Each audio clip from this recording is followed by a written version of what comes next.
The day Dr. Mara Voss walked into Whitfield Memorial Hospital with nothing but a worn duffel bag and a resume that made the department chief go pale, nobody stood up. Nobody shook her hand. The attending physician looked her up and down, laughed once, and said, "Housekeeping is 2 floors down." She didn't correct him. She just found her locker, changed into scrubs, and reported to the trauma bay. 3 weeks later, that same physician would be escorted out of the building by military officers. And every single person who'd laughed would have to decide, how much did they actually know about the woman they'd ignored? If this story hits different, follow along, like this video, and drop the name of your city in the comments. I want to see how far this story travels. Let's go. The bus from Fort Alcott dropped her off at the wrong stop. Mara stood on the corner of Delwood Avenue and 5th, duffel bag over one shoulder, a cracked phone screen showing a map that hadn't loaded yet. The September air in Creston City had that particular quality of a place that used to be something. Old brick buildings, a shuttered department store with ghost lettering still faintly visible on the facade, a diner that probably hadn't changed its menu since 1987. She looked at it all with the flat, assessing eyes of someone who had learned, through practice, not to form opinions too fast. The hospital was 6 blocks north. She walked. Whitfield Memorial rose above the surrounding neighborhood the way institutions always do, confident in its permanence, indifferent to everything smaller than itself. The main entrance had recently been renovated. New glass, new signage, the kind of brushed steel lettering that cost more than most of the people walking through those doors would ever see in a paycheck. A banner stretched across the upper face of the building, Whitfield Memorial, excellence in every heartbeat. Someone had put a lot of thought into that tagline. Mara read it once, shifted her bag, and went through the side entrance marked Staff. The HR office was on the 2nd floor. She found it, knocked, and a woman named Denise, mid-50s, reading glasses pushed up on her forehead like a second pair of eyes, waved her in without looking up from a stack of forms. Name? Voss. Mara Voss. Starting today, trauma surgery. Attending. Denise's eyes came down from wherever they'd been. She looked at Mara the way people sometimes do when what they see doesn't match what they expected. A fraction of a second too long, then recovered. Right. Let me pull your file. She typed, clicked, typed again. Says here you're coming from... She squinted. It just says federal placement. That's unusual. Yes. Denise waited for more. Mara didn't offer any. Okay, well, I'll print your badge and get you oriented. The chief of surgery, Dr. Aldrich Penman. He likes to meet all new attendings personally. I'll let him know you're here. Thank you. She sat in a plastic chair outside the HR office for 40 minutes. Nobody came. She read the evacuation map on the wall, the fire code notices, a laminated sheet about the hospital's zero-tolerance harassment policy that looked like it hadn't been touched since it was posted. Eventually, Denise reappeared and handed her a badge with a slightly blurry photo that made her look like she was being booked for something. Dr. Penman is in a meeting. Someone from his team will come find you in the trauma bay. Just head down, introduce yourself. The trauma bay was on the ground floor, separated from the main ER by a set of double doors that still had a smear of something dark on the push plate. Dried, old. Mara pushed through them. 3 residents were clustered around a board, arguing in low voices about an incoming from a car accident. A scrub tech was restocking a supply cart. An attending, late 40s, the particular build of someone who'd played college sports 20 years ago and was still carrying the confidence of that, stood at the center of the room with a chart in one hand and a coffee cup in the other. He had the kind of face that assumed it was the most important face in the room. He turned when the doors swung. His eyes moved from her face to her bag to her face again. Can I help you? The tone said, you are in the wrong place. I'm Dr. Voss, trauma surgery, attending, starting today. Something shifted in his expression. Not quite amusement, not quite contempt, but something that lived in the neighborhood between them. Voss. He repeated it the way you repeat a name you're committing to memory for the wrong reasons. I'm Harlan Cole. I run this bay. He did not extend his hand. Housekeeping is 2 floors down, by the way, if you took a wrong turn. One of the residents snorted, caught himself, turned back to the board. Mara looked at Cole for a moment. Then she put her bag against the wall, out of the way, and walked to the board. "What's the incoming?" she said. "A beat." Cole watched her with the particular stillness of someone deciding whether to make a thing of it. MVC male, 42. Blunt abdominal trauma, possible splenic laceration. BP dropping on approach. ETA, 4 minutes. She pulled on a pair of gloves from the box on the wall. "I'll take lead." The silence that followed had texture to it. "You just walked in the door," Cole said, "which means I'm rested." She snapped the second glove. "What's your team's blood inventory look like?" Nobody answered for a second. Then the scrub tech said, "We're good on O-neg, short on B positive." "Note it." She looked at the residents. "Who's first assist?" The youngest one, a woman, maybe 27, with the wide eyes of someone still acclimating to the speed of real emergencies, raised her hand slightly. "Dr. Osei." "I can—" "Good. Stay close." Mara turned toward the bay entrance. "Someone want to get the doors?" The patient's name was Gerald Fitch. He came in hot, pressure at 82/50, abdomen rigid, the kind of pallor that means the body has already started making decisions about which organs it can afford to sacrifice.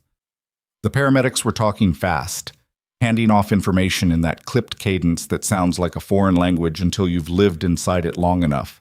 Mara moved to the head of the gurney before it stopped rolling. Gerald, stay with me." She put 2 fingers on his wrist, eyes already scanning. Not the chart, not the monitor, him. "What hurts most right now?" He tried to speak. Got out something like everything. "Okay, that's honest." She looked at the monitor. Heart rate 118, climbing. "We're going to fix it. Just keep talking to me, okay? Tell me something boring. Tell me what you had for breakfast." It was a trick she'd learned 8 years ago in a forward operating base outside a city whose name most people in this building had never heard. Keep them talking. Keep them tethered. The ones who go quiet are the ones who are already letting go. Gerald said something about eggs. She was already moving, palpating, assessing, her hands reading the story his body was telling before any imaging could confirm it. "Ultrasound," she said. "Now." Dr. Osei moved. The scrub tech moved. Cole stood near the doorway with his arms crossed, watching. The fast exam took 90 seconds. Free fluid in Morrison's pouch, more in the left upper quadrant. Spleen was bleeding. "He needs the OR," Mara said. "Can you call up?" Nobody moved for a beat too long. Mara looked over her shoulder. A resident, the taller one, male, with an expression calibrated to Cole's reaction, was watching Cole, waiting. "Dr. Cole," Mara said. "Is there a reason we're waiting?" Cole uncrossed his arms. "Just want to make sure I'm reading this right. You've been on shift for—" He checked his watch, theatrically. "About 11 minutes. And you want to take a patient to the OR. The patient needs the OR. I'm the attending who's going to take him there." She kept her voice level, not aggressive, just certain. "Do you want to challenge the ultrasound findings, or do you want to call up?" Another beat. Gerald Fitch made a sound that was mostly fear. Cole picked up the phone. Surgery took 2 hours and 14 minutes. The spleen was salvageable, barely, but salvageable, which mattered because Gerald Fitch was 42 years old with a wife, and, as it turned out, a 7-year-old daughter who had drawn him a get-well card before she even knew he was in surgery, because kids that age understand injury the way animals understand weather, instinctively, ahead of the fact. Mara knew none of this yet. She knew it the way you know the technical outcome of any procedure. The bleeding controlled, the repair successful. The anesthesiologist nodded confirmation as vitals stabilized. She stripped her gloves and stepped back from the table with the particular kind of exhaustion that isn't tiredness exactly, but the release of sustained focus. Dr. Osei was closing. She was good, precise, efficient, with hands that didn't hesitate. Mara had noticed that in the bay, the way she'd moved without being told twice, the way she'd anticipated. "Nice work today," Mara said quietly. Osei looked up, surprised enough that it showed. "Thank you." The scrub tech, older guy, had been working Whitfield for a decade at least. You could tell by the way he moved through the OR like he owned the floor plan, made a sound that was almost a comment but kept itself just inside the boundary of professional neutrality. In the scrub room afterward, Mara stood at the sink longer than she needed to. The water ran cold. Outside the small window that faced the interior corridor, she could see part of the nursing station, part of the hallway. Two residents were talking, backs to her. She caught fragments. Don't know where she came from. Cole's not happy. Osei said she was unbelievable in there. She turned off the tap and dried her hands. Dr. Aldrich Penman finally found her at 4:15 p.m. She was in the small attending lounge, a room with the soul of a waiting area that had given up trying, eating a protein bar that tasted like cardboard and reviewing Gerald Fitch's post-op notes on a borrowed tablet. Penman was the type you could identify as chief of surgery from 20 feet away before he said a word. The walk, the posture, the suit under the white coat that was slightly too nice for the actual work of a hospital. Late 50s, silver at the temples. The processed authority of a man who had been told he was impressive so many times it had become structural, load-bearing. He sat across from her without asking. Dr. Voss. He laid her file on the table between them. Thin, redacted in places. I've been looking at your paperwork. Okay. It's unusual. You mentioned that. He hadn't mentioned it to her, but she let it pass. He was the kind of man who didn't register that kind of correction anyway. Federal placement is typically reserved for specific cases. I've put in a call to the placement office, but as I'm sure you understand, these things take time. He paused. In the meantime, I want to be clear about how we operate here. Dr. Cole runs trauma. Has run it for 6 years. He seemed to choose the word carefully.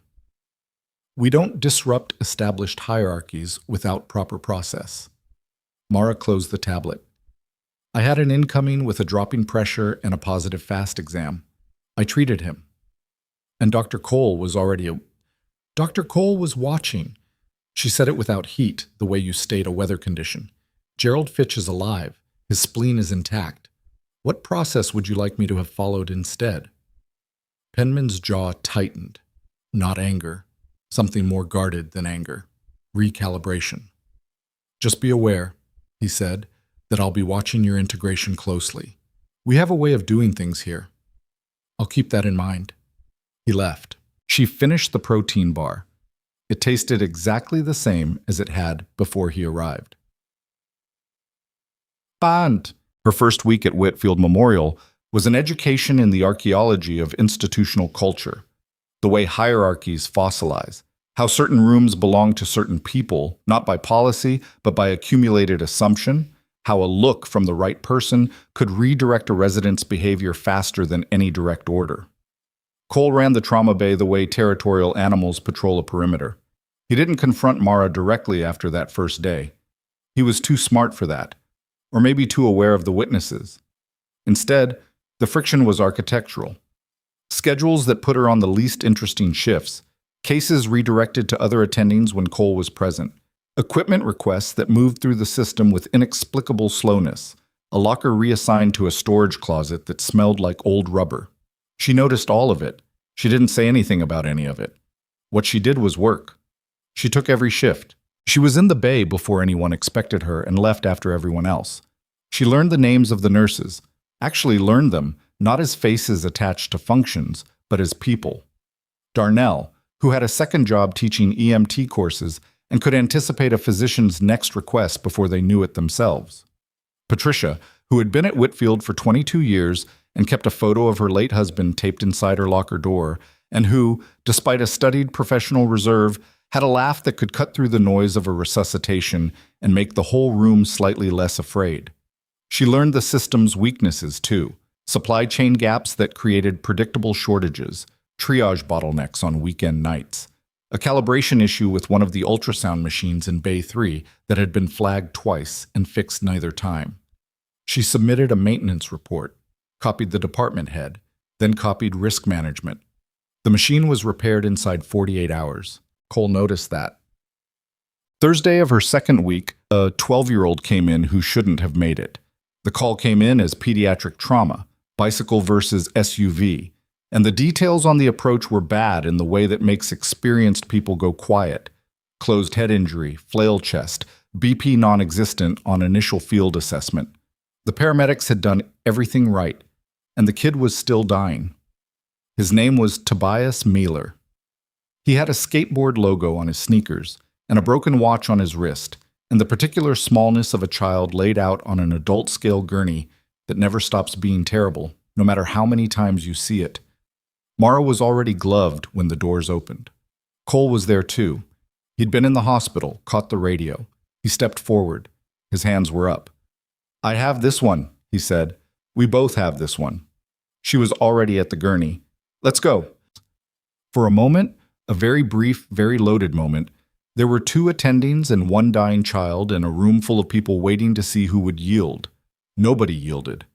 They worked. That was the other thing about Harlan Cole that Mara had registered in those first 2 weeks. Underneath the performance of authority, underneath the territorial positioning, there was a surgeon. Not a bad one. His hands moved with confidence, his reads were fast, and he knew when to call for backup without ego getting in the way. She'd watched him work the margins of cases she hadn't been assigned, and she'd filed that observation separately from her opinion of him as a person. Because the thing about field medicine, the thing you don't learn from any textbook, is that you can hate someone and still work with them, as long as you both understand that the patient doesn't care about your feelings. They stabilized Tobias Mailer in 23 minutes. They got him to CT, found the bleed, got him upstairs in another 12. He would spend 6 weeks in recovery, and he would walk out of Whitfield Memorial on his own, which his parents would insist was a miracle, though Mara would know it was a lot of fast decisions made by people who didn't stop moving. But in the trauma bay that night, with the adrenaline still metabolizing and the team running on fumes, Cole stood across from her at the sink and said, without looking at her, "You called the second chest tube right. I was going to wait." She turned off her tap. "I know." He nodded once. Something unspoken moved between them. Not resolution, not respect exactly, but something like an acknowledgement. A temporary truce written in the only language trauma surgeons fully trust. What the patient needed and who delivered it. It lasted about 4 days. Well, the thing that broke it was a meeting Mara wasn't supposed to know about. She found out because Dr. Ose told her. They'd developed an unlikely habit of debriefing in the stairwell between the 2nd and 3rd floors.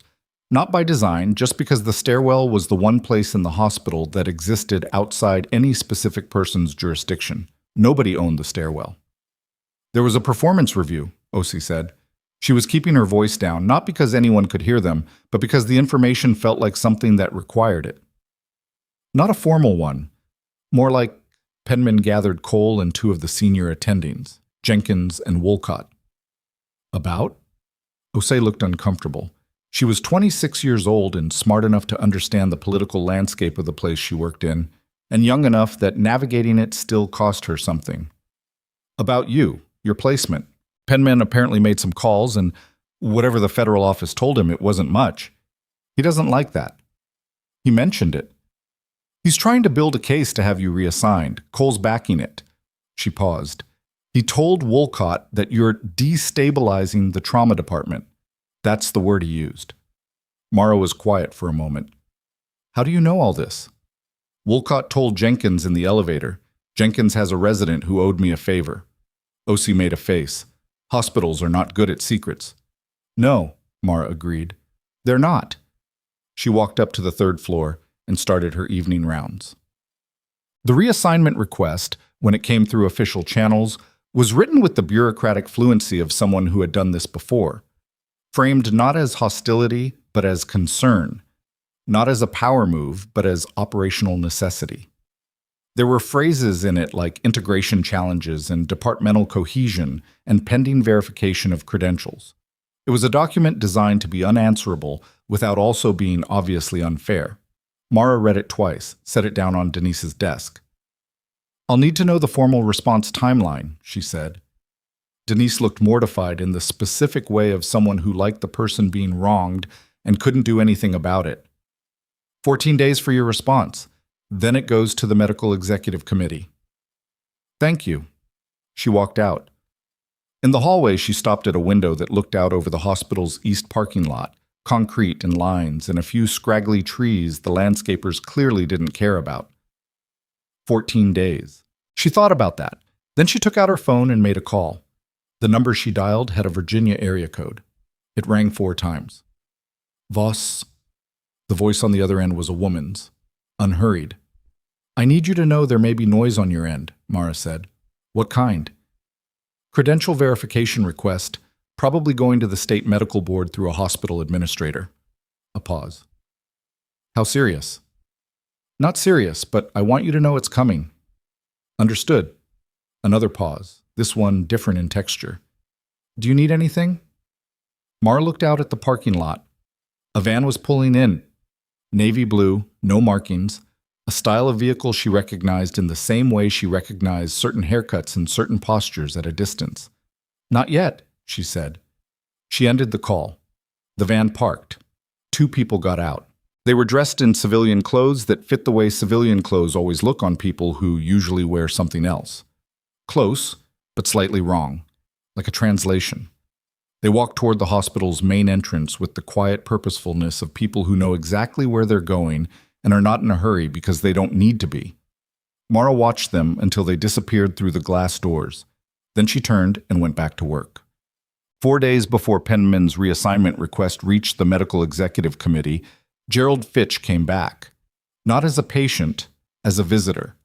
He was moving carefully, the way you move 6 weeks after abdominal surgery, with a consciousness of the body's new geography, the interior rearrangements that the eye can't see, but the body knows are there.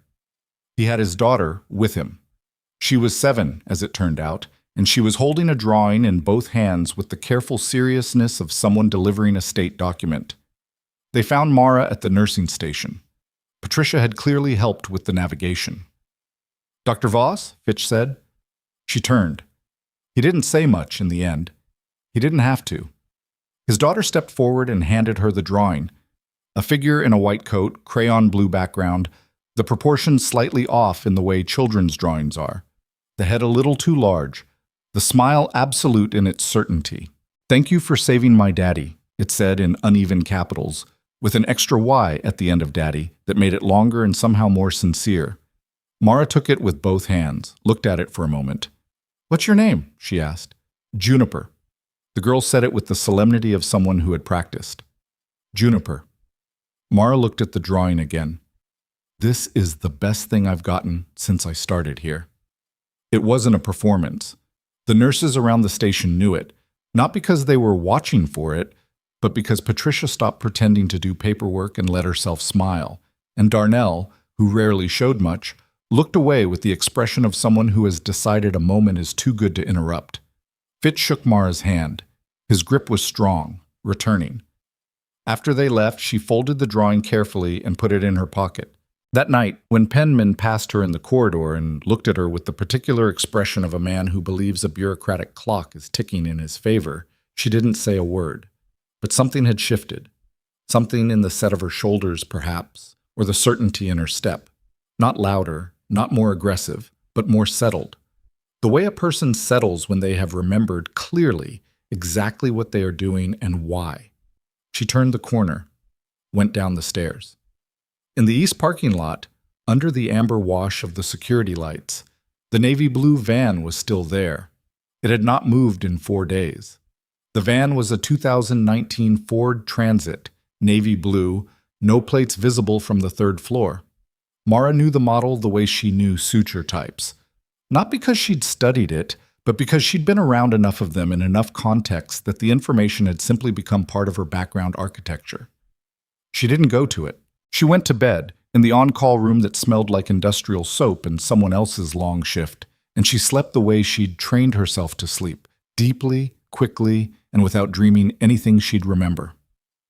At 6:40 a.m., she was back in the trauma bay. The morning had the particular texture of a Thursday in mid-October.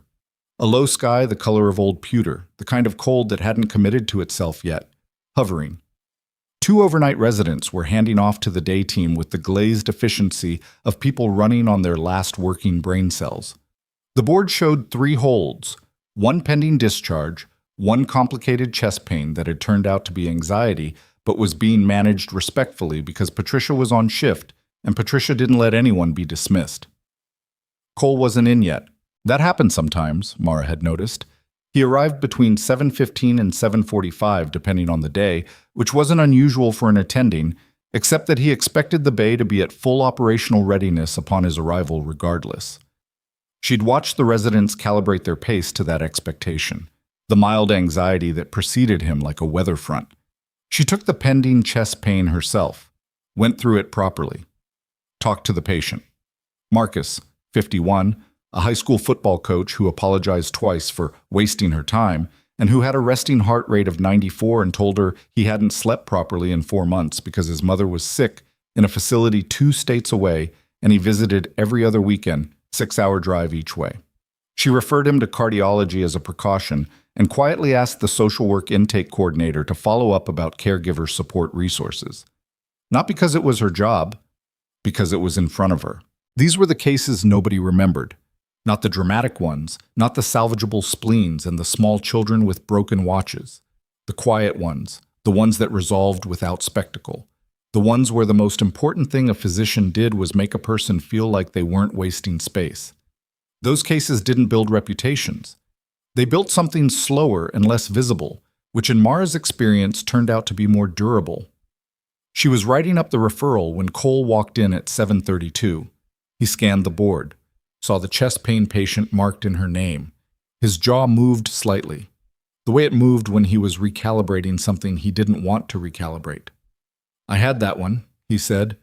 "Overnight resident flagged it as low acuity. I was here. I was on for that case." "You were home." She kept writing. "It's handled. Cardiology referral placed. Patient's comfortable." Cole set his coffee cup down on the counter harder than he needed to. Not hard enough to be a scene, just hard enough to be a statement. 3 residents heard it and found reasons to look at their clipboards. "We need to talk about caseload boundaries," he said. "Absolutely." She finished the note. "Want to schedule something with Penman present, or keep it between us?" The offer to include Penman was a specific kind of move. It didn't threaten. It just made it clear that she was not afraid of witnesses. Cole read it correctly. His expression shifted through something complex and landed on controlled neutrality. "I'll set something up," he said. And then he took his coffee and went to the board and began the morning like nothing had happened, which was the professional thing to do, and which cost him something that Mara observed without comment. The meeting with Penman happened on a Friday, which in retrospect was a telling choice. Fridays in hospital administration have a particular energy. The week is wrapping, attention is already halfway to the weekend, and anything uncomfortable that gets floated on a Friday feels like it can coast over the gap into Monday with less scrutiny than it deserves. She'd been in the building almost 3 weeks by then. Penman's office was on the 4th floor, a corner room with a window that looked out at the one nice part of the hospital grounds. A small courtyard with mature trees that still had their October color, amber and rust, holding on. There were degrees on the wall, a photo with what appeared to be a state senator, a glass bowl of individually wrapped mints on the desk that nobody had touched in what looked like several months. Cole was already seated when she arrived. Wolcott was there too. The senior attending she'd heard about, early 60s, the kind of physician who'd passed through whatever fire produced real competence and come out on the other side into a comfortable institutional conservatism. Not a bad person, Mara thought, just calcified. "Dr. Voss," Penman gestured to the remaining chair. "Sit, please." She sat. "I want to start by saying this is an informal conversation," Penman said, which is a thing people say when they want the conversation to be off the record, but also to matter. "Of course. We've had some concerns, and I say we because Harlan and I have spoken, and Roger has weighed in as well, about how your first weeks have gone, specifically around the question of scope, of role definition." "Okay." "Harlan runs the trauma bay. 6 years. His department's metrics are excellent. Response times, surgical outcomes, mortality rates. He's built something here that works." Penman leaned forward slightly. "And we've had, let's call them friction points, cases that created confusion about chain of command." Mara looked at Cole. Is there a case where you believe I made a wrong clinical decision? Cole held her gaze. That's not the point. It's the only point, isn't it? If every patient survived, if every call was correct, then what are we actually discussing? We're discussing process, Wolcott said. It was the first thing he'd said. His voice was mild and practiced. Medicine runs on process. Hierarchy isn't ego, it's safety architecture. When someone outside the established structure starts making unilateral calls, even correct ones, it creates a pattern that, Dr. Wolcott, she turned to him. I have a question. When I intubated Tobias Mailer before Dr. Cole could, was that the wrong call? Wolcott paused. The child lived, she continued. His intracranial pressure was manageable because we moved in the window. That window was 8 minutes. Was that a process violation that mattered? Silence. Penman recrossed his hands on the desk. Nobody is saying your clinical skills are in question.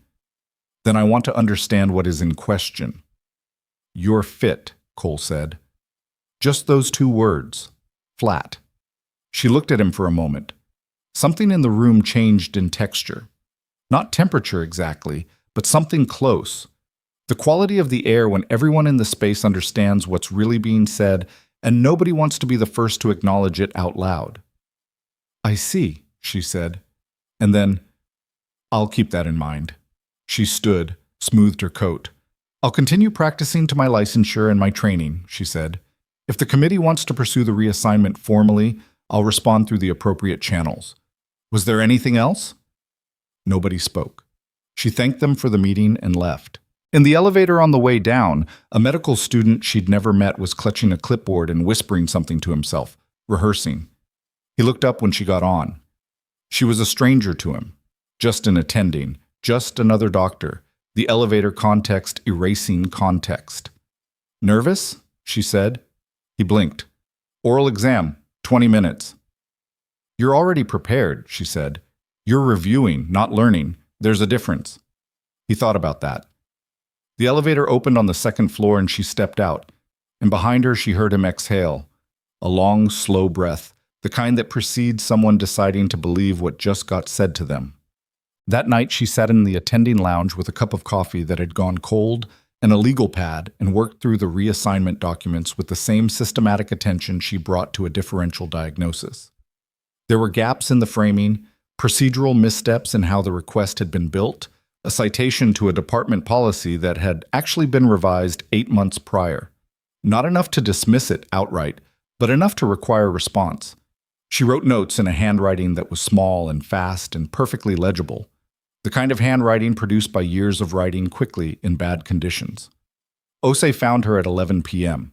The resident looked like she'd had a hard shift, the particular hollowed-out quality of a day that had taken more than expected. You should go home, Mara said. I live 40 minutes away. Osei dropped into the chair across from her. Bus doesn't run past midnight. She looked at the legal pad. Is that the committee response? Draft. Osei was quiet for a moment, then, can I ask you something? Go ahead. Why are you still here? I mean, not here. I mean, you clearly have options, whatever the federal placement is. You made one phone call and nothing happened to you. Anyone else in that meeting with Penman would have been gone by now, or would have backed down. She paused. So why are you still here? Mara looked at the legal pad, thought about the question the way she thought about most questions, seriously, without reaching for a quick answer. Because the trauma bay is short-staffed by 2 attending positions, she said, and the ultrasound in Bay 3 had a calibration error that had been open for 6 months, and there's a resident in this building. She didn't say Osei's name, who is going to be one of the best trauma surgeons in the state in about 4 years if someone doesn't waste her. Osei didn't say anything. And because I was asked to be here, Mara added, by the right people, for the right reasons, and I don't leave until the job is done. Osei looked at her for a long time. What is the job? Mara picked up her pen. Still figuring that out. The answer to that question clarified itself 10 days later, in a way Mara had not anticipated, which was unusual because she'd spent most of her professional life anticipating. It started with a billing report. She wasn't supposed to see it. It had been forwarded to the wrong inbox. A clerical error, the kind that happened when an administrative assistant had 3 jobs and covered for 2 people during a flu week. The email was addressed to Penman and Cole both, from the hospital's finance administrator, and it had a subject line that read, Q3 trauma discrepancy. Follow-up required. Mara opened it, read the first 2 sentences, and understood that she had not been sent an accident. The report flagged a pattern in trauma billing over the past 14 months. Procedures coded at one complexity level, billed at another. The discrepancy wasn't enormous in any individual case. A few $100s here, a few hundred there, but across 14 months, across the volume of a busy trauma department, the aggregate was over $400,000. And the pattern was consistent, consistently inflated, and consistently traceable through procedure codes and attending signatures to 2 physicians. She recognized both names. She sat with the email open for a long time. Outside the window of the attending lounge, the same window, the same October trees still holding some color, though more had dropped in the past week, the hospital grounds were quiet. Evening visiting hours were over. The night shift had that particular quality of reduced velocity, the pace of a place that never fully stops but knows how to slow. She printed the email, folded it, put it in her coat pocket next to the drawing from Juniper Fitch. Then she called the Virginia number again. It rang twice this time. Voss? It moved up, she said. A pause. How far? Financial, 14 months, over 400,000. Another pause, longer. That changes the timeline. Yes. She looked out the window. How long do you need? 72 hours. Don't move on it before then. Understood. She ended the call. In her pocket, the email and the drawing were folded against each other. The child's crayon blue gratitude pressed against 14 months of evidence. She didn't find this poetic. She found it accurate. 72 hours is a long time when you know something and are not acting on it. She worked. She did her job. She took a shift Saturday night that Cole had, not quite abandoned, but quietly absented himself from, claiming a family obligation, which was within his rights, and also left the bay down when attending over a full moon weekend in October, which in emergency medicine is not an abstraction, but a practical problem with real consequences. Darnell noticed Cole's absence without commenting on it directly. He had the particular capacity of someone who had worked in institutional medicine long enough to understand the gap between official story and operational reality, and who had developed a clean, unspoken language for communicating that understanding to people he trusted. What he said was, "Busy night coming." What he meant was, "You're on your own, and I'll make sure you have what you need." He was right on both counts. The night brought a domestic violence case, a construction fall, a teenager with a medication overdose who turned out to be covering for a friend who'd taken the pills, and a 44-year-old woman with a dissecting aortic aneurysm who came in with what looked like a panic attack and would have been sent home with a benzodiazepine prescription if Mara hadn't been standing there when the portable chest x-ray came back. The aorta case alone took 4 hours. By the time it was done and the patient, Mrs. Rosario Adeleke, who had 3 kids and a husband who stood in the waiting room so still with fear he looked like something carved, was in the ICU with a plan, it was 3 a.m. and the bay was quiet again, and Mara sat on a rolling stool near the supply cart and ate half a granola bar and stared at nothing. Dr. Osei sat down next to her.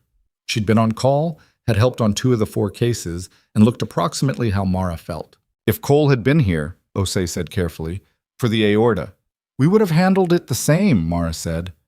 Osei was quiet for a moment. He's billing for tonight. Mara looked at her. How do you know that? Because he does it every time he calls out.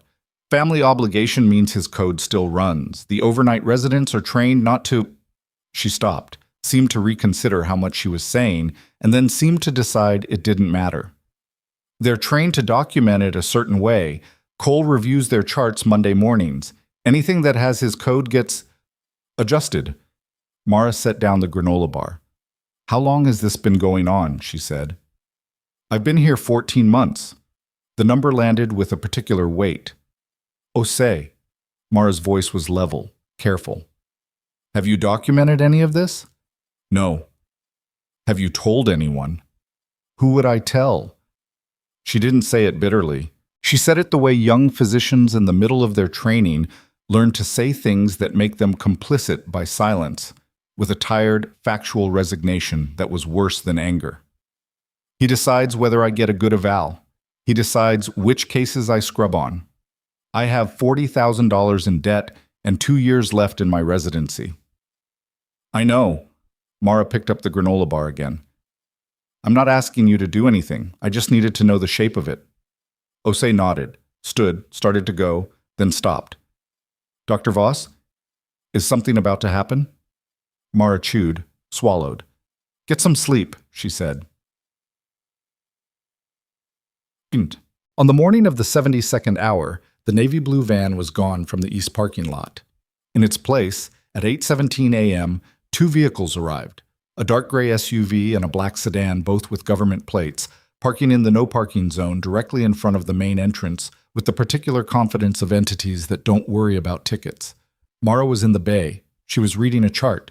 She heard about the vehicles from Patricia, who had heard from the security desk, who had seen the plates and immediately called the nursing supervisor, because 22 years of institutional memory had taught Patricia that certain kinds of vehicles in hospital parking lots meant certain kinds of days. Government plates, Patricia said, appearing at Mara's elbow with the casual delivery of someone sharing information and not asking any questions. Front entrance, 4 individuals, business dress. They asked for the administrative wing. Thank you, Mara said. Patricia went back to her station with the clean, unhurried step of someone who had said exactly as much as she intended to. At 8:34, Mara's phone buzzed. Virginia area code. A text this time. Proceeding. Stay available. She pocketed the phone and went back to the chart. A 29-year-old with a hand laceration, deep, clean cut, mechanism consistent with a kitchen knife. She wrote up the irrigation and repair orders, checked the tetanus status, sent the resident to do the procedure under supervision. At 9:02, the overhead PA called for Dr. Penman. Dr. Penman to administration. Dr. Penman. The bay went about its business. Nobody reacted. At 9:18, the PA called for Dr. Cole. Same phrasing, same careful neutrality. Darnell looked up from the supply cart, looked at Mara, said nothing, looked back down. At 9:45, 2 of the 4 individuals from the government vehicles came through the trauma bay doors. One was a woman in her mid-40s, slight, precise, with the kind of stillness that isn't passivity but sustained readiness. She was wearing a dark blazer and carrying a leather folder, and she scanned the bay with the professional efficiency of someone who had entered a great many unfamiliar rooms and knew how to read them in about 6 seconds. The other was a man Mara's age, maybe slightly older, with a military bearing that civilian clothes didn't quite cover. He looked at the room. Then he looked at Mara. Dr. Voss, the woman said. Yes. I'm Special Agent Diane Ferris. This is Agent Callum Briggs. We're with the DoD Inspector General's office. She said it at normal volume, which was its own kind of confidence. No whispering, no theater, just the flat authority of an institution announcing itself. We need about 20 minutes of your time. Mara turned to Darnell. Can you cover? Darnell said, already moving. Already covering. Mad. They used the small conference room on the 2nd floor, the one with the broken ceiling tile that had been broken since Mara's first week, and that nobody had filed a work order for. She'd thought about filing it herself and decided it wasn't her problem. She was slightly regretting that now, because the room looked like what it was, a neglected afterthought, and she had the irrational feeling that it reflected on her somehow, which she recognized as irrational and still couldn't quite shake. Agent Ferris set the leather folder on the table, but didn't open it. We're going to tell you some things, she said, and then we're going to ask you a few questions. Okay? The billing irregularities you flagged. We've been tracking a related pattern for 7 months across 3 regional medical systems. She paused. Whitfield Memorial is the most recent, but not the first. What you found accelerated our timeline considerably. Mara nodded. Doctor, Cole has a relationship with a regional insurance intermediary that processes claims for 6 hospital systems in this area. The intermediary has been routing inflated billing through a coding shell. It's sophisticated enough that it got through 3 audit cycles. Ferris was precise, no wasted words. But not the fourth. What's the exposure? Coals across all three systems. We're north of 2 million. Penman knew about the irregularities at Whitfield. We believe he was managing it rather than reporting it, which makes him complicit at minimum. Briggs, who had been silent until now, leaned forward slightly. The federal placement. You were read into this? Partially, Mara said. How much did you know coming in? She thought about how to answer that accurately. I knew there was a problem worth looking at. I didn't know the scope. I was told to establish clinical credibility, assess from inside, and report anything material. You reported on day 17. The email arrived on day 17. Briggs looked at Ferris. Something passed between them that Mara read as confirmation. She'd done what she'd been placed to do, and done it without contaminating the evidentiary chain. The reassignment request, Ferris said. Penman's committee response. I have a response drafted. You won't need it. Mara looked at her. Penman submitted it to the Medical Executive Committee Thursday evening, Ferris said. The committee meeting is this afternoon at 2. We'll be there. The broken ceiling tile was directly above Ferris's head. Mara looked at it, then back at Ferris. What happens to the residents? She said. Ferris paused. It was a different question than she'd expected. In what sense? The residents who documented cases the way Cole instructed them, who don't have records that reflect what actually happened in that bay. They're not complicit. They're trapped. What happens to them? Ferris and Briggs exchanged another look. This one was more complex. That'll depend on what they say and when they say it, Briggs said. One of them will need protection for their eval cycle. She has 2 years left and a supervisor who won't. Dr. Voss. Ferris's voice was not unkind. We understand. These things get worked out. I want that specifically noted. A beat. Noted, Ferris said. She closed the leather folder and stood. Briggs stood. The meeting had taken 14 minutes, which was 6 minutes less than advertised, and nothing about the additional 6 minutes needed to be discussed. The committee meeting is at 2, Ferris repeated. You should be there. Mara stayed in the conference room alone for a moment after they left. The broken ceiling tile, the laminated fire code notice on the wall, same as the one outside HR. The smell of the room, closed air, stale coffee, the residue of 100 conversations that had all felt more important than they turned out to be. She looked at her watch. 10:23 a.m., 3 hours and 37 minutes. She went back to work. The next 3 hours were not dramatic. This is the thing that doesn't get communicated in stories about decisive days. How much of the time leading up to them is just the regular mechanics of living? She saw 4 patients. She supervised a procedure. She ate a real lunch, which she rarely did, because she had learned in her career that you eat when you can, and you don't when you can't, and you try not to make either state a habit. Osei found her in the lounge at 1:40. There's something going on in administration, the resident said. 2 of the government people are up there, and Penman's assistant has been answering the phone and saying he's unavailable since about 10 o'clock. I know. Osei studied her face. You've known this whole time. Not the whole time. But... She stopped, started again. Cole. The billing. Yes. Is he... She couldn't quite finish the question. Go to the 2 o'clock committee meeting, Mara said. If you're not formally invited, stand in the hallway. You'll hear what you need to hear. Osei didn't move right away. She stood in the doorway of the lounge with her hand on the door frame, the overhead fluorescent making her look younger than she was, or maybe just as young as she actually was, 26, 14 months into a career that had required her to absorb certain things quietly and which was about to stop requiring that. Thank you, she said. She said it in a way that meant more than the words covered. Go, Mara said. Set. The Medical Executive Committee met in the 4th floor boardroom. It was the nicest room in the hospital's administrative wing. A long table, actual chairs rather than waiting room plastic. A window that looked out on the same courtyard Mara had observed from Penman's office. The trees had lost more leaves. What remained was intricate, the branches visible now through the reduction, architectural.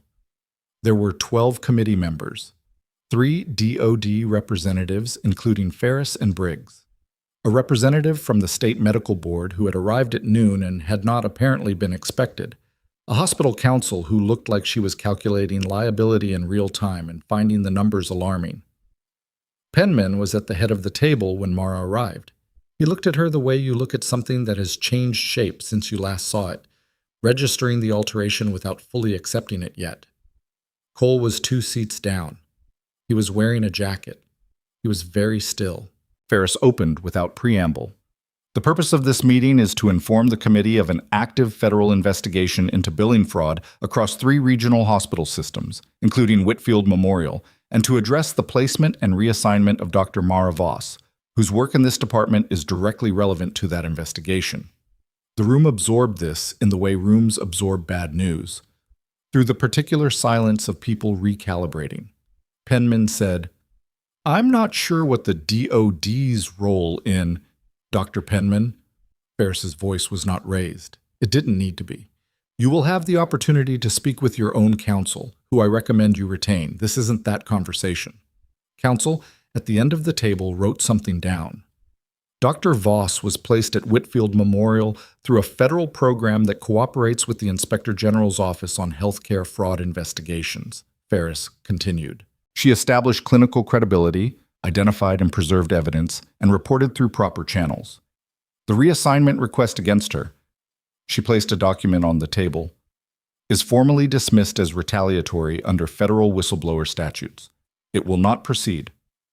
Penman's face had gone a particular shade that had nothing to do with blood pressure and everything to do with the brain's response to the collapse of a plan. Cole had not moved. One of the committee members, a cardiologist named Dr. Wren, who had not been involved in any of it, and who showed her lack of involvement in the wide, careful attention of someone watching a situation that has moved well past anything she contributed to, raised her hand. "What does this mean for the department going forward?" "Interim arrangements will be determined by the board in consultation with the IG's office," Ferris said. "Dr. Voss's position is not under review. Dr. Cole's privileges are suspended as of this morning, pending investigation." The word suspended fell into the room with a weight that was both complete and somehow insufficient for everything it meant. Cole turned his head and looked at Mara. For the first time since she'd walked into the trauma bay on her first day, there was nothing performative in his expression. No authority, no contempt, no calculated neutrality. Just a man looking at a situation he had built carefully over 6 years, understanding in one clear moment how it had been taken apart. She met his gaze, held it. Then she looked back at Ferris. "What time does the interim order take effect?" she said. "It's already in effect." "Then I should get back to the bay." Ferris allowed something that was not quite a smile. "Yes, you should." Mara stood. The committee watched her. Penman was saying something to counsel in a low, rapid voice, and counsel was writing without looking up, and 2 of the 12 committee members were looking at each other with expressions that said, "We need to talk." And outside the window, the courtyard trees stood in their October reduction, stripped back to structure, each branch clear against the gray sky, the whole form now visible that the leaves had hidden all season. She buttoned her coat, picked up her badge.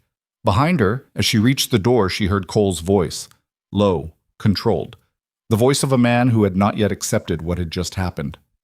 "Voss?" She stopped, didn't turn. "How long?" he said. "How long were you—" She turned then. He was still seated. He looked smaller than he had in the trauma bay, which happened sometimes when context changed, when the territory that made a person big was taken away. "Long enough," she said. She walked out. In the hallway, Osei was standing exactly where Mara had told her to stand. Her back against the wall, arms crossed, expression the complicated mixture of vindication and something more fragile than vindication. The feeling of a person who had been carrying something alone for 14 months and was only now beginning to understand they could put it down. Mara stopped beside her. Osei said, "It's over?" "This part." They walked toward the elevator together. The hallway was the same hallway it had always been. Same floors, same lighting, same evacuation notices on the wall. But the air had that quality of a room after a window has been opened, when the before and after states are both present, and you can feel the moment between them still moving. The elevator opened. They stepped in. Going down, Mara reached into her coat pocket and touched the folded drawing. Juniper Fitch's crayon blue certainty, the figure in the white coat, the extra Y at the end of Daddy. On the floor below them, she knew the trauma bay was running. Darnell was at the cart. Patricia was at the station. The board had cases and the monitors had numbers, and somewhere in the city, an ambulance was already moving toward them with the next person whose life had been interrupted by its body, and who would arrive in that bay knowing nothing about any of this. The meetings, the van, the billing codes, the suspended privileges, knowing only that something was wrong and they needed help. That person would need someone waiting. The elevator reached the ground floor. Mara stepped out. She was 3 steps toward the bay doors when her phone buzzed. Virginia area code. A text. She stopped walking. Read it. Read it again. The message was 4 words, and the 4 words changed the shape of every assumption she'd made about why she was in Creston City and what she was actually here to do. She stood in the hallway with the phone in her hand and the bay doors ahead of her, and the 4 words on the screen, and for the first time in the 3 weeks she'd been in this building, her face showed something she hadn't planned to show. The 4 words were, "Second target, still inside." Mara read them a 3rd time. The hallway noise continued around her. A cart rolling, someone's pager going off 2 floors up, the ambient mechanical breathing of a building that never stopped. And none of it touched her because she was standing in a completely different situation than she'd been in 20 seconds ago. She typed back, "Who?" The response came in 11 seconds, a name she didn't recognize. Then a room number. Then, 3rd floor. Admitted Tuesday. Not a patient. She pocketed the phone and turned away from the bay doors. The elevator was still on the ground floor. She took the stairs. 3rd floor at Whitfield Memorial was a mixed medical surgical unit. Post-op recovery, step-down cases. The kinds of patients who were past the acute crisis and moving through the slower work of mending. It was quieter than the floors above and below it, staffed with the particular competence of nurses who had learned to monitor without hovering and intervene before the monitor told them to. Room 318 had a name card in the slot beside the door. The name on the card was Doyle R., which meant nothing to her. She looked through the narrow window in the door. A man, mid-60s, sitting up in bed with a newspaper on his lap that he wasn't reading. IV in his left arm. Cardiac monitoring leads visible under the open collar of the hospital gown. He was looking at the wall with the expression of someone who was thinking hard about something that wasn't in the room with him. She pushed the door open. He turned. His eyes were gray and precise, and they assessed her badge before they assessed her face, which told her something. "Dr. Voss," he said. Not a question. "You know who I am." "I was told to expect you." He folded the newspaper, set it aside. "Close the door." She closed it, stayed near it. "Reginald Doyle," he said. "I was the compliance officer for 3 of the hospital systems under the IG investigation. Past tense because I resigned in September after I copied a set of financial records and gave them to the wrong person." He said it with the flat affect of someone who had processed the mistake enough times that it had worn smooth. The right person eventually got them, but the wrong person had a 3-week head start. "Who's the wrong person?" "A man named Victor Sue. He's not a physician. He runs the insurance intermediary that Agent Ferris mentioned upstairs. The coding shell." Doyle looked at the IV in his arm. "He found out I'd copied the records before I could get out. I had a cardiac event 4 days later. Probably stress. Probably coincidence. Probably." He paused. "I'm also not entirely certain it was coincidence, which is why I'm in a hospital bed with a monitoring line instead of at home." The monitoring leads were showing a regular sinus rhythm on the small bedside display, not the rhythm of a man who is relaxed. "Where is Soot now?" Mara said. "That's the question the IG's office has been trying to answer for the past 72 hours. He knew the timeline was moving.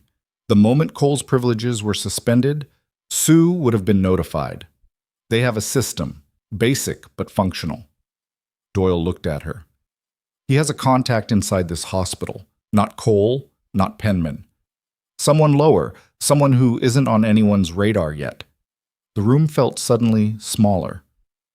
The records you copied, Mara said. Are they secured? Digital copies went to the IG. But there's a physical set, original documents, that I pulled from the intermediary's filing system before I left. Paper trail that predates the digital architecture. Harder to dispute. He reached under the mattress with the slow care of a man aware of his cardiac leads and produced a standard manila envelope, thick, sealed with 2 strips of tape. I've had it with me since I was admitted. Seemed like the safest place. She looked at the envelope. Looked at him. Why are you giving it to me? Because Ferris told me you were the person to give it to. He held it out. And because I've been lying here for 4 days watching the door, and I would very much like to stop doing that. She crossed the room and took the envelope. It was heavier than it looked. She put it inside her coat, against her chest, and felt the slight bulk of it settle against Juniper's drawing. Does anyone on this floor know what you are here for? She said. The charge nurse thinks I'm a retired accountant with a heart condition, which is technically accurate.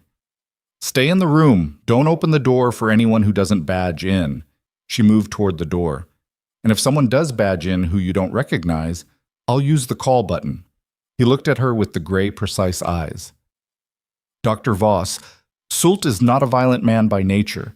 He's a financial operator, but he is a man who has a great deal to lose and knows it, and that combination has a history of producing behavior that surprises people. I know. She went back to the stairwell. Her phone buzzed on the second-floor landing. Ferris. She answered, moving. I have the physical documents. Doyle just handed them off. Good. Ferris's voice had a different quality than it had in the conference room. Compressed, operational. Where are you? Stairwell between 2 and 3. What's the situation with Sue? We flagged his vehicle leaving the parking structure of the intermediary's main office 40 minutes ago. He's not answering his attorney. We have reason to believe he's moving toward the hospital. A pause. We don't know the inside contact yet. We're working on it. Doyle thinks it's someone below the radar, not clinical staff. Consistent with what we're seeing. Another pause. I need you to get those documents to Briggs. He's in the administrative wing, second floor. Don't use the main corridors. There's a service hallway connecting the east and west wings through the basement. Use that! She was already moving down. The basement of Whitfield Memorial was not the kind of basement that appeared in the hospital's renovation renderings. No brushed steel, no ambient lighting, no taglines about excellence. It was functional and unglamorous. HVAC systems, laundry processing, a pathology suite, the deep infrastructure of a building that kept people alive through machinery rather than aesthetics. The service hallway ran the full length of the hospital east to west, under fluorescent lights that buzzed faintly at one end where a ballast was failing. The floor was bare concrete. The pipes overhead were labeled in faded marker.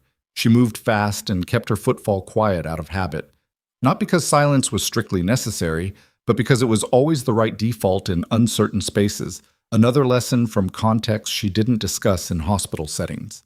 She was 2/3 of the way through when she heard the door at the east end open behind her. She didn't stop. She adjusted her pace to something more casual and moved to the right side of the corridor near the pipe bank, putting infrastructure between herself and the door. In her peripheral vision, a man, civilian dress, carrying nothing visible. He wasn't moving like someone who belonged there. The belonging walk has a particular quality, purposeful, local, slightly bored. This walk was careful. Scanning. She kept moving. He called out, "Excuse me, doctor?" She turned. He was 30 feet back, 40 maybe, mid-40s, average build, the kind of face that was designed by genetics to be forgettable. He was holding up his phone like he was lost and needed directions, which was plausible and also not quite right. "I think I'm turned around," he said. "Can you tell me how to get to the—" "This corridor is staff only," she said. "Patient and visitor access is through the main lobby." She pointed back the way he'd come. Back through that door and up one level. He looked at her for a fraction too long. His eyes moved to her coat, specifically the lapel, specifically where the bulk of the envelope would be if she hadn't shifted it to her inside left pocket 2 minutes earlier as a matter of habit. "Thanks," he said. Didn't move. She turned and walked toward the west door at a normal pace and did not look back and calculated 40 feet. She had maybe 12 seconds before his assessment resolved one way or the other. The door was in front of her. She pushed through it without rushing and let it close behind her and took the stairs 2 at a time to the second floor. The administrative wing was right. Briggs was standing near the copy room in a posture that was not quite loitering. The slightly too still quality of someone maintaining cover they're not really bothering with. She handed him the envelope without stopping. Basement corridor, there's a man I don't recognize. He may be the inside contact or he may be Sue's advance. Either way, he's not maintenance. Briggs already had his radio out. Description? She gave it in the 10 seconds it took to walk past him, and then she kept walking because standing still in a hallway with a federal agent while handing over evidence was its own kind of visibility. She made it 12 steps before the fire alarm went off. The sound was enormous and immediate. The full building klaxon, not a zone alarm, not a test. The fluorescent lights in the corridor shifted to emergency white, and the PA kicked on with the flat recorded voice instructing a calm and orderly evacuation through designated routes. Around her, administrative staff came out of offices with the particular expression of people who have run fire drills enough times to be irritated rather than frightened, except that something in the quality of this alarm, its whole building's simultaneity, its timing, was making the more observant ones pause before moving toward the exits. Mara stopped walking, thought fast. A full building alarm had 3 immediate consequences that mattered. It would empty non-clinical floors, creating movement and noise that covered other movement. It would lock down certain secured areas automatically, and it would redirect first responders to the building, creating a window in which the hospital's internal security was stretched. She turned and went back toward Briggs, but he was already gone. The copy room door closed, the hallway section empty. Her phone buzzed. Ferris. Alarm is not ours. Soul's contact pulled it. Get to Doyle. She was already running. The stairwell was suddenly full of people moving down, the natural current of an evacuation, and she was moving against it, which was immediately wrong, immediately visible, but there wasn't a better option. She used her badge at the stairwell door and pushed through, moving against the current of evacuating staff with her badge held up and saying medical staff, returning to floor, in the voice that meant, do not question this, and people moved. 3rd floor. The corridor had cleared fast. Good staff, good protocol, beds being wheeled, IV poles rolling. The charge nurse was at the far end directing traffic. Mara went the other direction, room 318. She badged in. Doyle was standing next to his bed. He had removed the cardiac monitoring leads. She could see the adhesive patches still on his chest, and was holding his hospital gown closed with one hand and looking at the door with the expression of a man who had been expecting this. The alarm, he said. Yes. She moved to the window. Exterior. A 15-foot drop to a maintenance access ledge. Not viable. Can you walk? I've been walking. I'm not... He stopped. Took a breath. Yes. Then we move. Forget the gown. There's a blanket. I know how to be cold. He pulled the blanket around his shoulders and dropped the IV line with the matter-of-fact decisiveness of someone who had been in bad situations before his accounting career, perhaps, or who had simply arrived at the point of not caring about the minor discomforts. They went into the corridor. The charge nurse her name was Vera. Mara had learned it in week 1, was at the end of the hall with a patient on a wheelchair and turned when she heard them. Dr. Voss, we're evacuating to... I need the back stairwell, Mara said. Service exit. This patient needs a different route. Vera looked at Doyle, looked at Mara. The calculation behind her eyes was fast and professional and landed in the right place. Keycard override on the service stair is my badge. Come on. The service stairwell was narrower and smelled like paint, and it was empty. Vera badged them in and stood at the door. I can't come with you, she said. I have patients. Go, Mara said. Thank you. Vera went. They moved down. Doyle was slower on stairs than corridor. A cardiac event 4 days prior, the physical residue of it still in his gait, an effortfulness in the way he managed each step that wasn't performance. Mara stayed a half step behind him and to his right, close enough to catch him, not so close as to make him self-conscious about it. 2nd floor landing.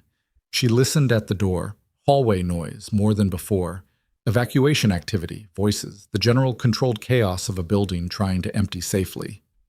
She cracked it. 20 feet to her left, the forgettable-faced man from the basement corridor. He was standing near the elevator bank, looking at his phone, and he looked up with the particular alertness of someone whose peripheral vision was working overtime. He saw her, and she saw the moment he saw her, the fraction of a second where his body made the decision his face was still catching up to. She let the door close. "Other way," she said to Doyle. They went down to the ground floor. The service exit opened onto the east side of the building near the maintenance access. Outside, cold air, the hospital's east face rising above them, and 30 feet away Agent Briggs coming around the corner of the building at a pace that was not quite running.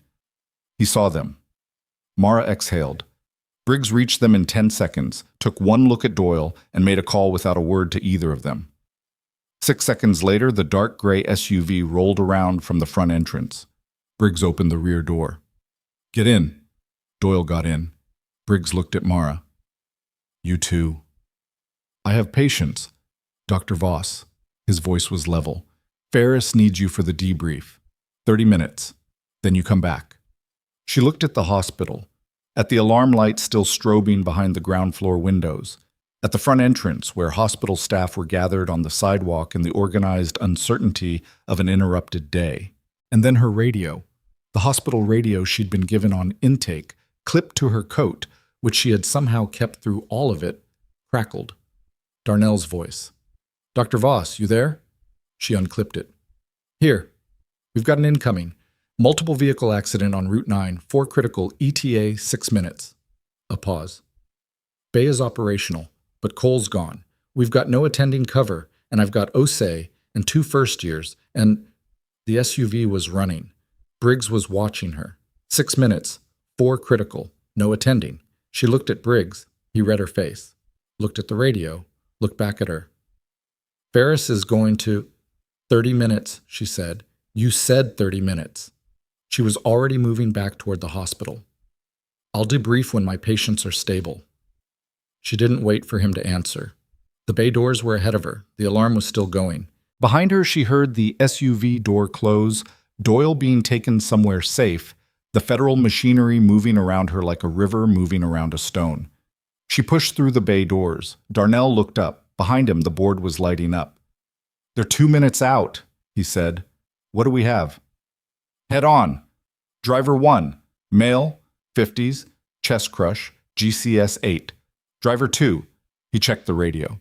Female, 20s, 6 months pregnant, BP 60 on scene, fetal monitor showing." He stopped, because the next thing he said changed everything. "Fetal heart rate is 52 and dropping." The number hit the room before the ambulance did. 52 beats per minute in a fetus at 24 weeks was not a data point. It was a countdown, and everyone in the bay understood that immediately and without needing it, explained. Mara moved to the board. "What's the OR situation?" 2 rooms occupied, Darnell said. 1 finishing, 1 mid-case. "I can get you a room in 12 minutes if the finishing team moves." "Get them moving now." She turned to Osei. "You're with me on the obstetric. I need you focused. Forget everything that happened upstairs. Forget the alarm. Forget all of it. You hear me?" Osei's jaw was set. "I hear you."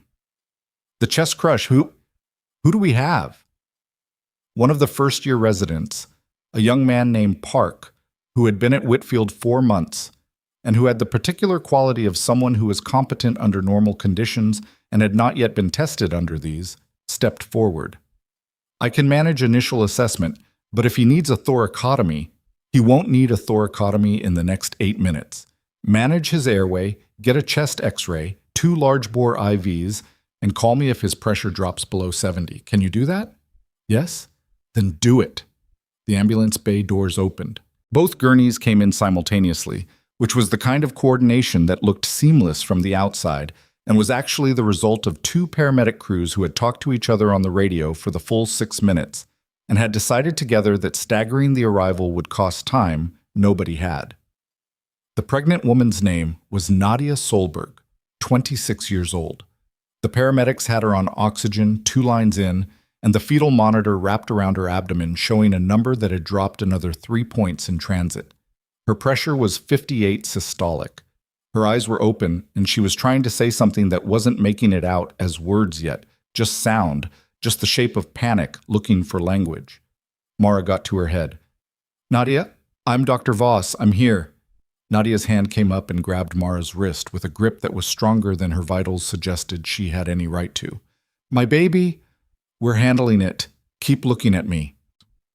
Mara's other hand was already on her abdomen, the other doing a rapid assessment. The mechanism was blunt force, airbag deployment at high speed, and the uterine shape under her hands felt wrong in the specific way of a placental abruption, the partial separation that would explain the fetal bradycardia and the maternal pressure crash both at once. "Osei, abruption. We need an emergency section in the next 10 minutes or we lose both of them." Osei was already pulling on a second pair of gloves. "Or one is clearing.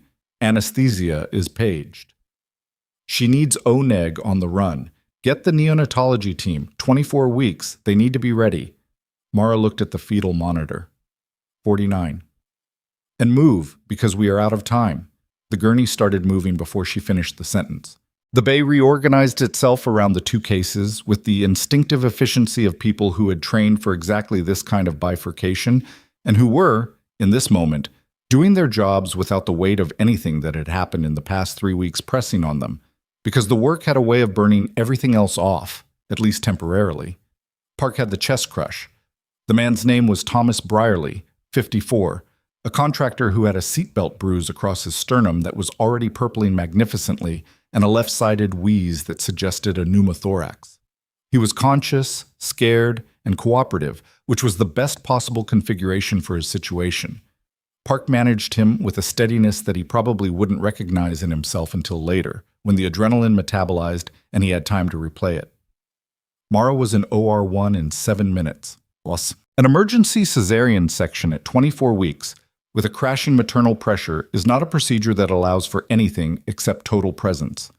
There's no mental bandwidth for parallel processing, no room for the billing documents in her pocket, for Victor Sue in the building, for the committee meeting that had happened 2 floors up an hour ago.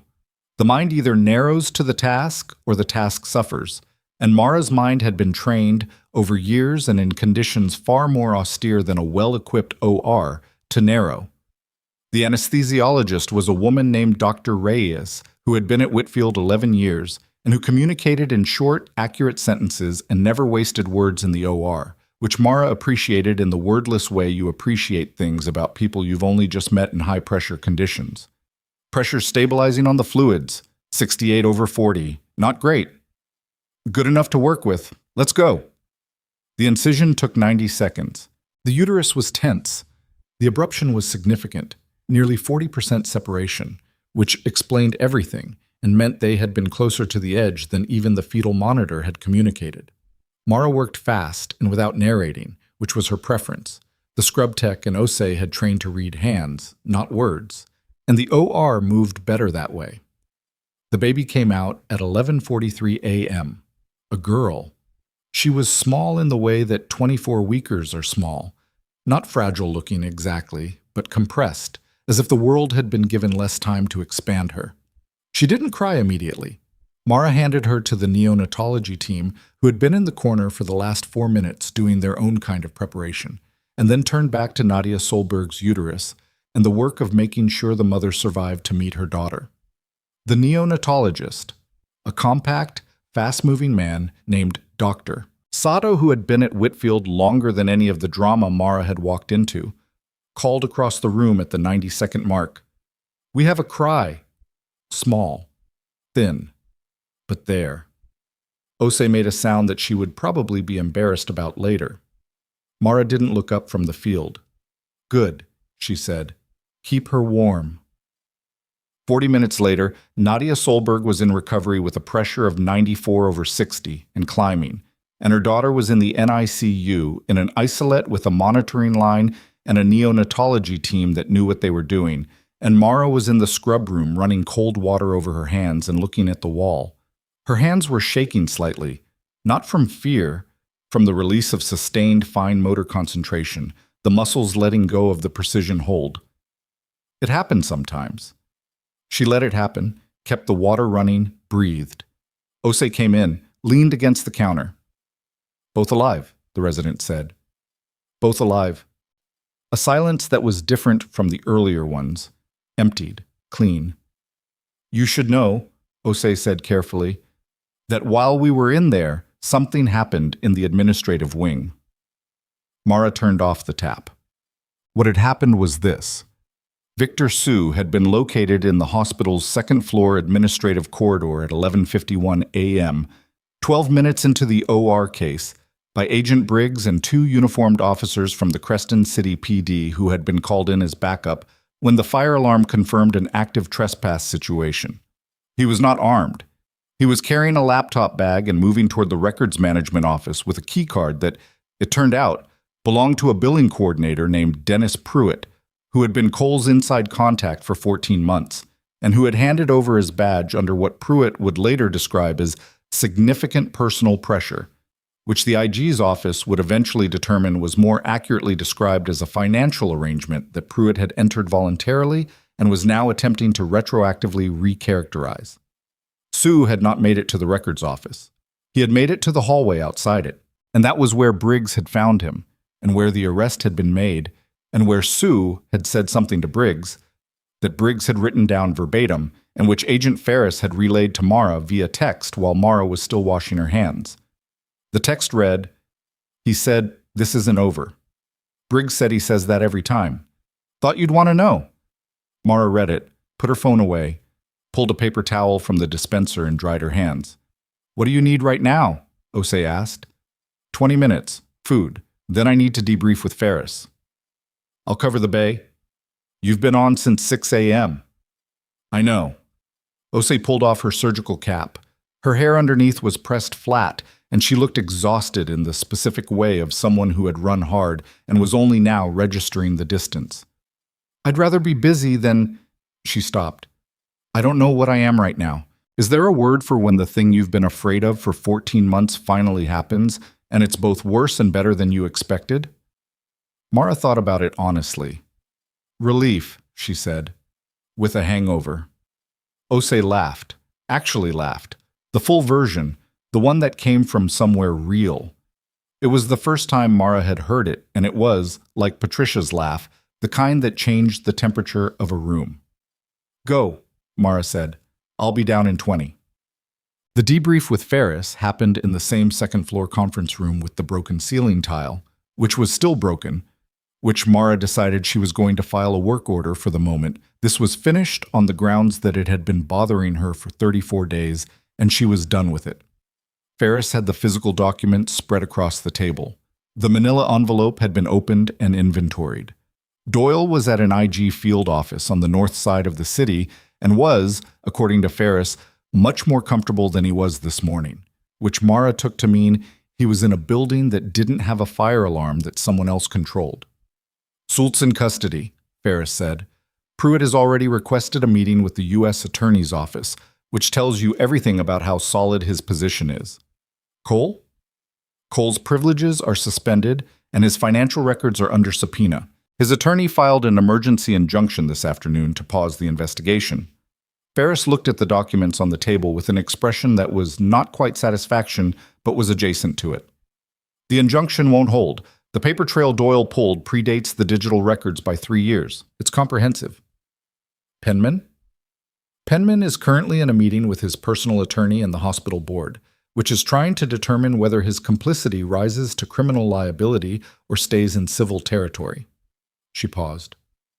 "My read is criminal. His attorney's read is probably different."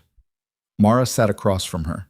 The documents were laid out between them, paper, physical, the kind of evidence that existed before anyone thought to make it not exist.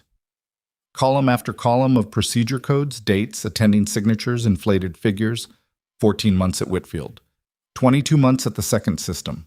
16 months at the third. 52 months total, Ferris said, following her gaze. Across 3 systems. 147,000 individual billing manipulations. The aggregate is just over 4 million. 4 million.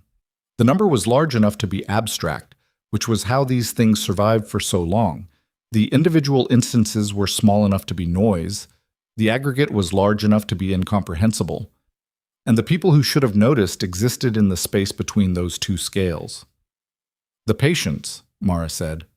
Ferris looked at her. The billing fraud. Ultimately, it drives up insurance costs, reimbursement rates, premiums. It flows downstream. She wasn't asking this as a legal question. She was asking it as a different kind of question. How many people were affected? We're still modeling it. It'll be in the thousands. Mara nodded, set that down somewhere in her mind and left it there, because that was a number that deserved to be felt, and she didn't have the space for it right now, but she wasn't going to pretend it was abstract either. What happens to the department? She asked. Whitfield's board will appoint an interim chief of trauma while the investigation runs. The hospital's accreditation is under review. Ferris folded her hands on the table. The board has already been in contact with the placement office about your continued role here. And? They want you to stay, in an official capacity, not federal placement, not embedded, attending physician, trauma surgery, with the option of interim departmental oversight while they conduct a formal search. Mara looked at the broken ceiling tile. The tile, she said. Ferris blinked. I'm sorry? That ceiling tile. It's been broken since my first week. I want to file a work order before I agree to anything, because if I'm going to be responsible for this department's operations, I need to know that a work order I file gets addressed, and right now I don't know that. Ferris stared at her for a moment. Then she wrote something in her leather folder. I'll consider that the beginning of your conditions list. It's the first item. Mara looked back at her. My answer is yes, provisionally. What are the other conditions? Dr. Osei's residency evaluation is reset. Clean slate, new supervisor, her 14 months under Cole's structure formally reviewed and corrected in her record. Already in process. Park, the first year who managed the chest crush this morning. He did well. He needs to know that officially, not just from me. That's a department matter, not IG. Then it's the first thing I do as interim. Ferris looked at her with something that wasn't quite assessment anymore, more like recognition. Anything else? The two other hospital systems in the investigation, are their trauma departments intact? Functionally, understaffed and underperforming, but intact. I want the IG's report to include a section on patient care impact, not just financial impact. The patients who were in those systems during the fraud period deserve to be more than a footnote in an accounting document. Ferris wrote that down. Actually wrote it down, not the cursory note-taking of someone managing a meeting, but the deliberate record of someone who intended to act on it. Done, she said. At 4 p.m., the hospital's chief of staff, a woman named Dr. Carol Hennessy, who had been managing the board's reaction since approximately 9 a.m., and who had the look of someone who had been on the phone continuously for 7 hours and was still completely functional, called a staff meeting in the main conference room on the 4th floor. It was not a small meeting. Word had moved through the building the way word always moves in hospitals. Faster than official communication, more accurate than rumor in some ways, and less accurate in others, corrected and distorted in layers as it passed through different departments and different people with different relationships to what had happened. By the time Hennessy called the meeting, most of the clinical staff had a version of events that was roughly correct in its outline and wrong in several of its details. And a lot of people had feelings about it that ranged from vindicated to frightened to relieved to furious, often in combination. Mara sat in the second row, not the front. She had never been a front row person, not because of false modesty, but because the front row required a kind of performance of attention that took energy she preferred to spend on actual attention. Osei sat beside her. Darnell sat 2 rows back. Patricia, who had attended exactly this kind of institutional reckoning before in her 22 years, sat near the door as was her custom. Hennessy stood at the front and spoke for 9 minutes without notes. She was direct in the way that effective administrators are direct under pressure. No hedging, no institutional euphemism, no passive voice. She named the investigation, named the suspensions, named the scope of what had been found. She did not name Mara's role, which was both correct and slightly surreal to sit through. Then she said, effective immediately, Dr. Mara Voss will serve as interim head of the trauma department. This is not a permanent appointment. We will conduct a formal search. But the department needs leadership now, and Dr. Voss has demonstrated both the clinical skill and the judgment this department requires. The room absorbed this. Cole wasn't present. He had left the building at 1 p.m. and was not expected back. Penman was also absent. The committee members who remained were the ones who hadn't been involved, the majority who had simply shown up to work every day in a department they thought was functioning cleanly, and who were now reassessing the past 14 months against a new map of reality. Nobody applauded. It wasn't that kind of announcement, but something moved through the room, the specific atmospheric shift of an institution accepting a correction it should have made earlier. After the meeting, in the corridor, the cardiologist, Dr. Wren, stopped Mara. "For what it's worth," she said, "I want you to know I reviewed your procedure logs this afternoon. All of them. 34 days. Mara waited. "I've been practicing cardiology for 19 years, Wren said. "I've worked with a lot of trauma surgeons. Your outcomes in 34 days. She stopped, seemed to decide something. "I should have looked sooner. I didn't. I'm sorry." It was said plainly, no performance to it. Mara thought about several responses and gave the honest one. "Thank you for saying that." Wren nodded and walked away, which was the right thing to do with that kind of apology. Make it and leave it, not wait for absolution.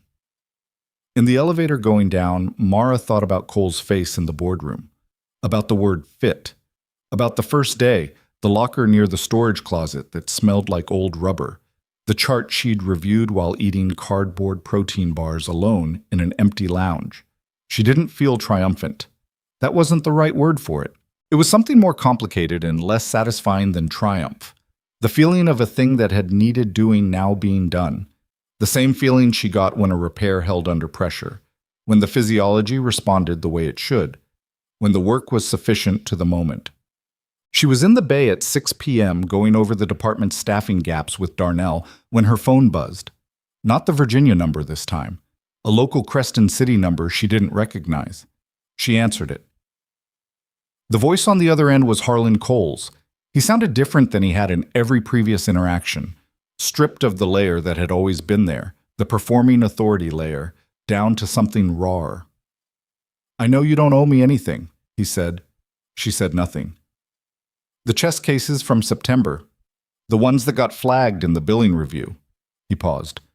"Those were mine. I know what they look like, but 2 of them, the Hartley case and the October 4th female, the penetrating trauma, those were legitimate upgrades. I have the intraoperative notes. Briggs has them now, but then Briggs has them," she said. "I know, He stopped again. She could hear him recalibrating, the particular sound of a person who is used to knowing what to say, finding themselves without a script. "I want you to know that I know there's a difference between what I did and what Sue built. I know they're not the same." She thought about this. She thought about Tobias Mailer on the gurney, the small body with the skateboard shoes. About the night Cole had called the second chest tube correctly and hadn't. About 23 minutes and a temporary truce written in the only language that mattered. "I know there's a difference," she said. "The IG will determine how much it matters." A long pause. "Yeah," he said. "Okay." She ended the call. Darnell was looking at the staffing sheet with elaborate focus. "Not a word," she said. "Didn't say anything." "Good." She took the sheet from him and went back to work. By 9 p.m., the department had a preliminary staffing plan for the next 2 weeks, a maintenance request filed for the Bay 3 ultrasound follow-up, and a work order submitted for the broken ceiling tile in the second-floor conference room. At 9:23, she got a text from Ferris. "Sule's attorney is requesting a meeting with the U.S. attorney. He's offering cooperation in exchange for reduced charges." The U.S. attorney's office accepted the meeting. She replied, "What does he have to offer?" The response came 4 minutes later. "He says the billing scheme wasn't his idea. He says he has documentation that it originated higher up the chain, above the insurance intermediary, above Cole, above Penman." Mara read that twice. "How high?" she typed. The typing indicator appeared, disappeared, appeared again. Then, "High enough that we're going to need you to stay in Creston City longer than we originally discussed. And high enough that what happened today may have been the smallest part of what we're actually looking at." She set the phone down on the nursing station counter. Patricia nearby looked up from her charting. "You okay?" Mara looked at the bay. The board, the monitors, the ordinary essential machinery of a place where people arrived broken and left. When things went well, slightly less so. Yeah, she said. Patricia looked at her for a moment with 22 years of reading people in difficult rooms. No, you're not, she said kindly. But you will be. Mara picked up the phone, typed back to Ferris. Send me everything. The response arrived immediately. Not a text, but a file. Encrypted. 47 pages. She opened the first page. The name at the top of the document was not Coles, not Penman's, not Suits. It was someone she had met exactly once, in a room with a glass bowl of untouched mints and a photo with a state senator on the wall. Someone who had sat across from her and used words like integration challenges and departmental cohesion while knowing the entire time exactly what was underneath them. She read the name twice, made sure she was reading it correctly. She was. The name on the first page of the encrypted file was Dr. Warren Holt, not the Holt who ran a practice somewhere, not a peripheral figure or a mid-level administrator with plausible deniability built into his job description.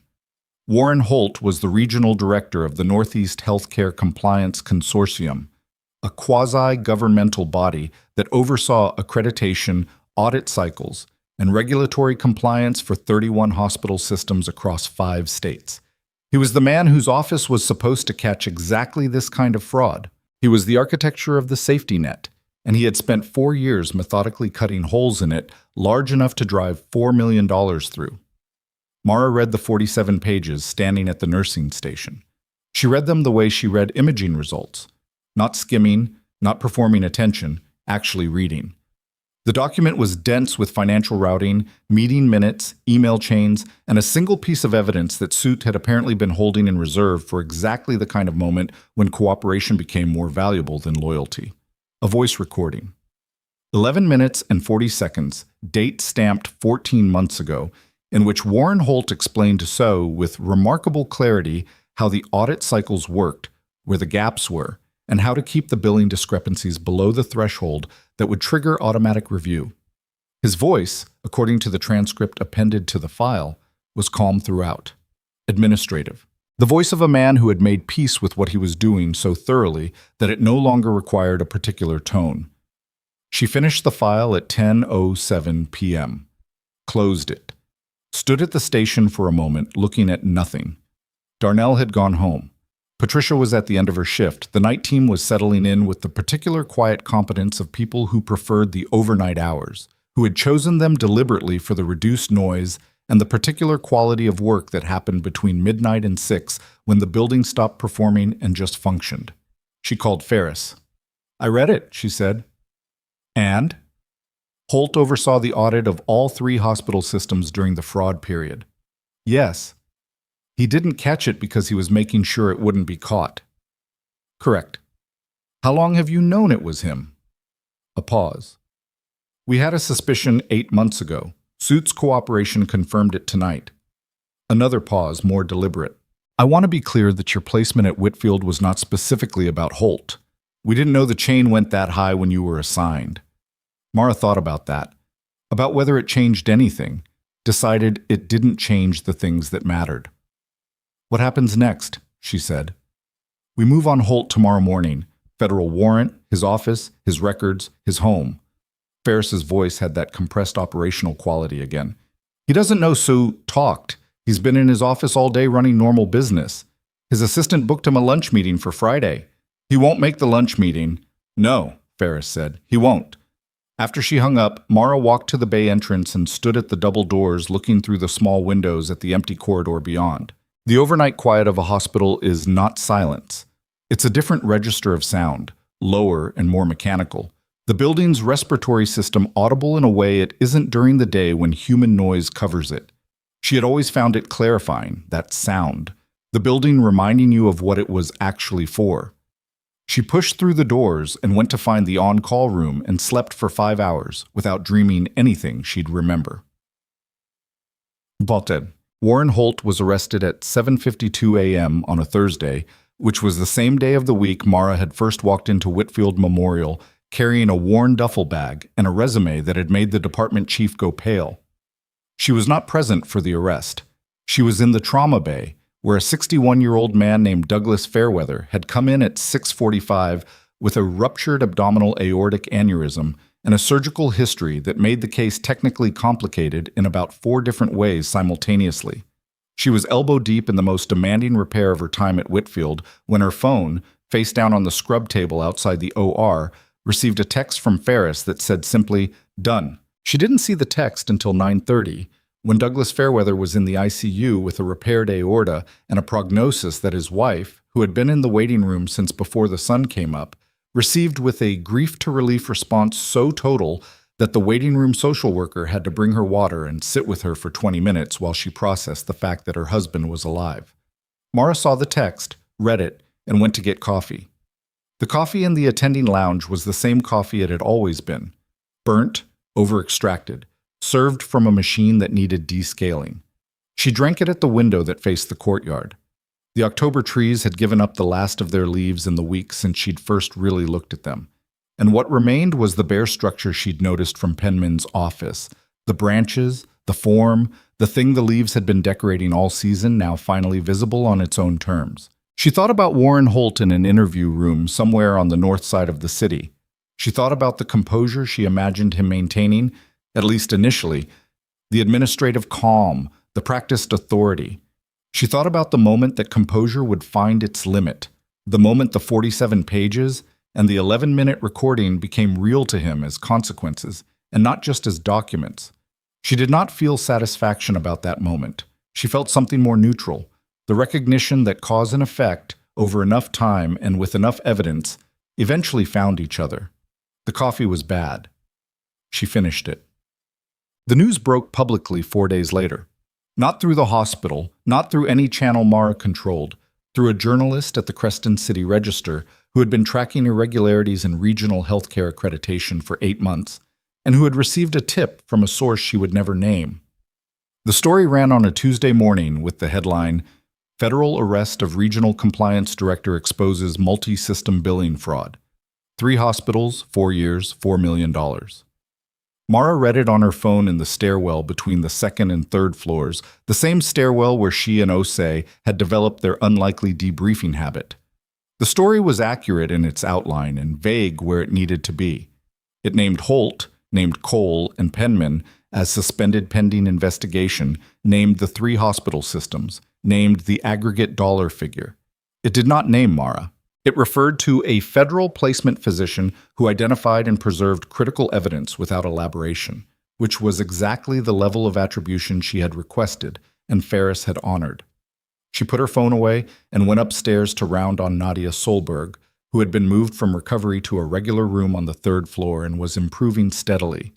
The baby, named Petra, according to the whiteboard beside the NICU isolette, a name that sounded permanent and chosen and right, was 300 grams lighter than the minimum the neonatology team preferred, but was, in Dr. Sato's careful phrasing, progressing appropriately, which in NICU language meant better than it could have been and not yet certain, but moving in the right direction.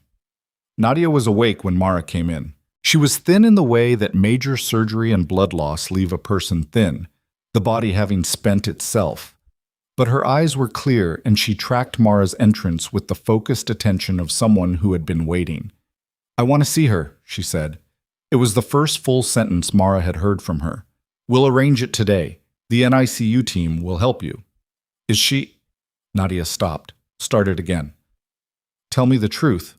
Not the nice version."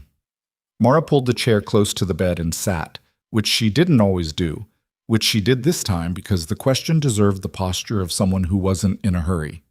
"She's small," Mara said. 24 weeks is very early. Her lungs are working harder than they will eventually. She's going to be in the NICU for a while. Weeks, possibly months. There will be hard days." She paused. "But she cried. In the OR, 90 seconds in, she cried. That matters. That tells us something about who she is." Nadia looked at the ceiling. Her jaw moved. She was doing the thing people do when they're holding a feeling they haven't decided how to release yet. "The accident wasn't my fault," she said. "The other driver ran the light. I need you to know that." "I know," Mara said. "It doesn't matter to how we treated you, but I hear you." Something in Nadia's face softened. The particular softening of a person who needed to be believed about a specific thing and has been. She nodded once, closed her eyes. Mara stayed until she was sure she was resting, then went back to the corridor. Penman resigned from his position as chief of surgery on a Wednesday, through his attorney, in a statement that used the phrase to pursue other opportunities with a straight face that nobody in the hospital took seriously. The board accepted the resignation without comment. They were already in conversation with a search committee, and in the interim had restructured departmental oversight in a way that spread authority rather than concentrated it, which was either institutional learning or institutional liability. Management, depending on how charitable you felt. Cole's situation resolved more slowly because Cole's situation was more complicated.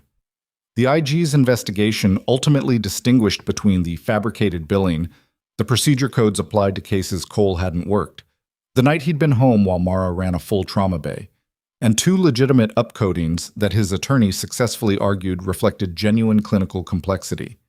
The distinction mattered legally. Cole's exposure dropped from felony fraud to a lesser charge that resolved in a fine mandatory compliance training and a 2-year supervised probationary period on his medical license. He did not return to Whitfield. Mara heard this from Ferris on a Friday afternoon in November, standing in the parking lot after a shift, the air finally committing to cold in the way it had been threatening for weeks. "Does that feel like enough?" Ferris asked. Not leading, genuinely asking. Mara thought about it. "No," she said. "It doesn't feel like enough. 4 years of patients who went through a system that was being operated as a financial instrument and called healthcare." She paused. "But it's what the evidence supports, so it's what I'll accept." "That's a mature answer." "It's a tired answer," Mara said. "They're not the same thing." Ferris was quiet for a moment. "The U.S. Attorney's Office is moving forward on Holt. Trial is estimated for late next year. You'll be called as a witness." "I know. And the placement office wants to discuss your position here. Official, permanent, interim lifted." She paused again, with the timing of someone who had been saving something. There was also a communication from the consortium, the oversight body Holt ran. They're rebuilding the compliance infrastructure from the ground up. They've asked the IG's office for a recommendation on who should lead the medical advisory committee. Ferris looked at her. "I recommended you." Mara looked at the parking lot. The space where the navy blue van had been for 4 days in October was empty, a regular space now, no different from the ones around it. "Why?" she said. "Because you understand both sides of it, the clinical reality and the systemic failure.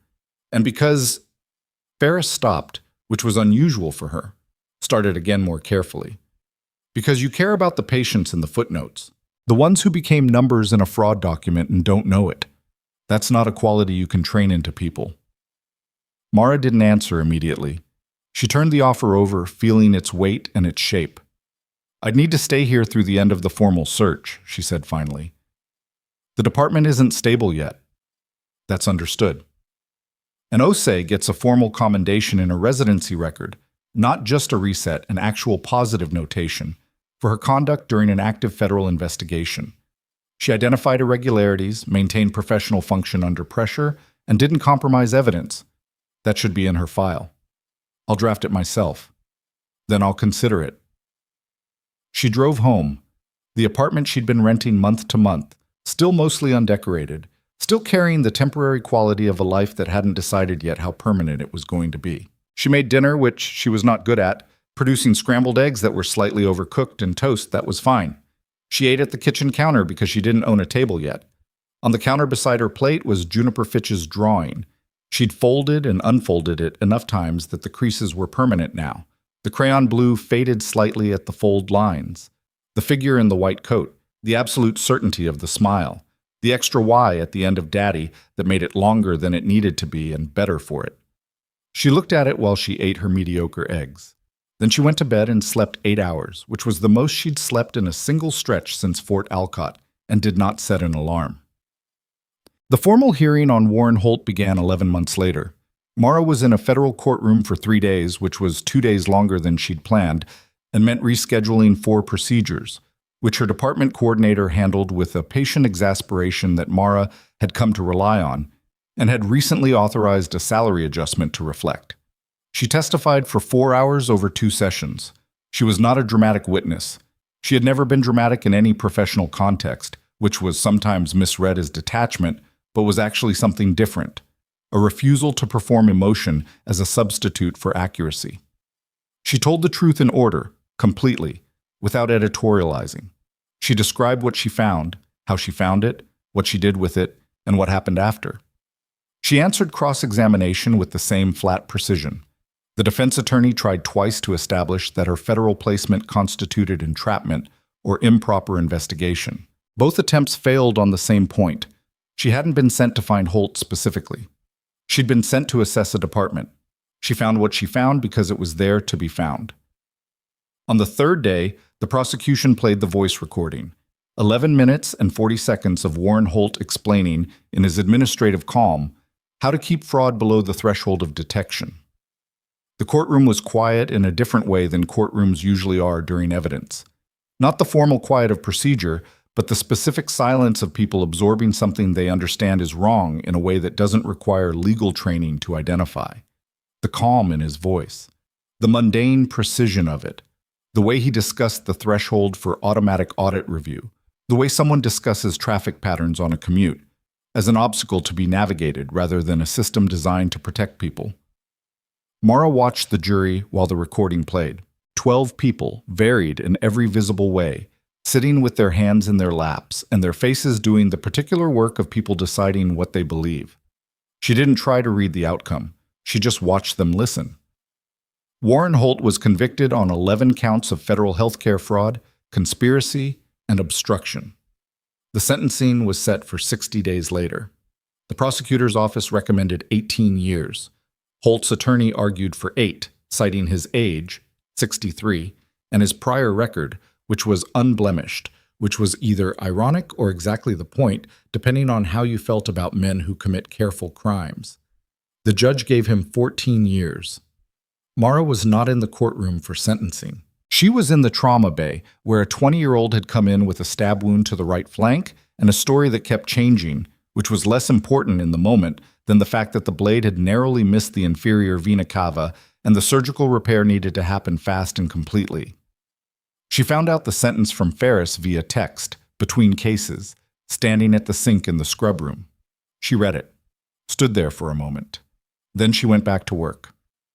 Osei matched into a trauma fellowship at a program 2 states south, one of the best in the country, with a letter of recommendation from Mara that Osei had asked her to write in the stairwell between the 2nd and 3rd floors, in the same spot where they'd had every conversation that mattered, and which Mara had written over 3 sessions because she wanted to get it right, and had started over twice because the first 2 drafts, while accurate, didn't capture the specific quality of what she'd watched Osei become over 14 months of being in a system that tried to make her small. The 3rd draft was better, more honest. It talked about the night of the aorta case, and the way Osei had run the overnight alone. Not the dramatic moments, but the sustained ones. The cases nobody remembered. The decisions made correctly at 3 a.m. without supervision or applause. It talked about what she'd carried and what she'd done with it. Osei found out she matched on a Tuesday in March. She came to the Bay to tell Mara in person, which she didn't have to do. Could have texted, could have sent an email. She came in person and stood in the doorway looking like someone who was trying to contain something too large for the room. "I got it," she said. Mara looked up from the chart she was reviewing. "I know," she said. "I got the confirmation email from the program director." Osei blinked. Why did you get? They had a follow-up question about your letter. I answered it." She set the chart down. "Congratulations." Osei stood there for another moment, and then she did something Mara didn't expect. She crossed the bay and hugged her. Not the professional hug, the brief shoulder contact hug of institutional relationships. The actual kind, the kind that meant something about what had happened between them over the past months, about what had been witnessed and carried and survived. Mara stood still for a second, slightly surprised, and then put her arm around Osei's shoulders for one moment and let it be what it was. "Go celebrate," she said. "You have 4 months left. Spend them well." "What?" The permanent appointment came through in April. Department head of trauma surgery at Whitfield Memorial, full attending faculty status, with a concurrent advisory role at the restructured compliance consortium, 1 day a week, reviewing the new audit protocols, consulting on the cases that fell into the gaps the old system had failed to see. The day the paperwork was finalized, she went to the second-floor conference room. The broken ceiling tile had been replaced in November. She barely noticed its absence anymore, which was the right outcome. A fixed thing shouldn't draw attention to itself. But she noticed it now, this once, and felt the small satisfaction of a thing that had been wrong being made right without fanfare. She sat in the same chair she'd sat in when Ferris had told her she wouldn't need to respond to Penman's reassignment request. The same table, the same fire code notice on the wall, the same window facing the interior corridor. Different air, though. The room had been used since then for normal things. Staff meetings, planning sessions, the ordinary bureaucratic life of a functioning institution. The weight it had carried in October had been diluted by everything that came after.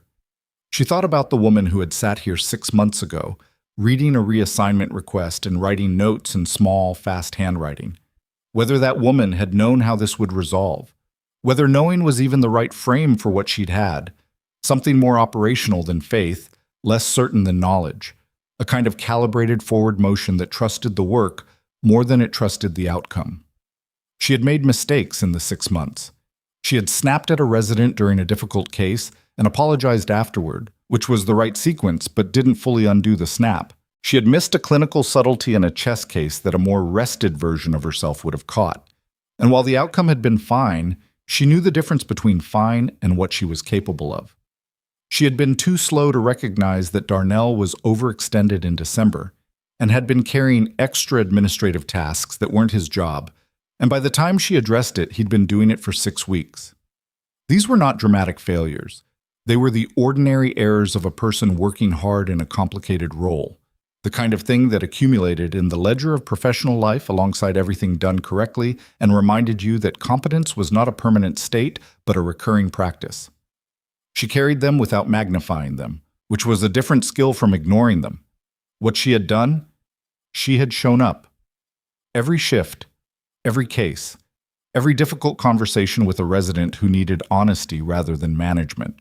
She had filed the work orders and reviewed the staffing plans, and sat with the wife of Douglas Fairweather while the woman processed the word alive.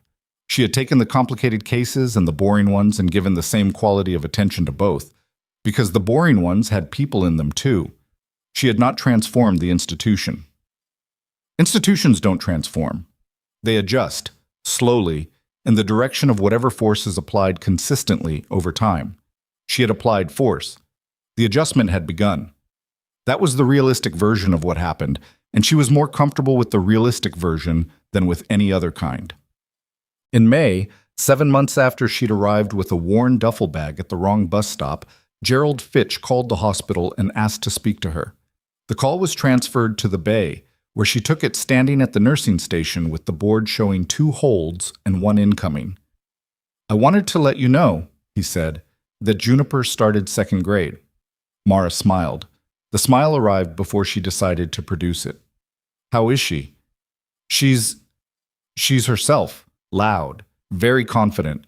Her teacher says she argues with the lesson plan if she disagrees with it."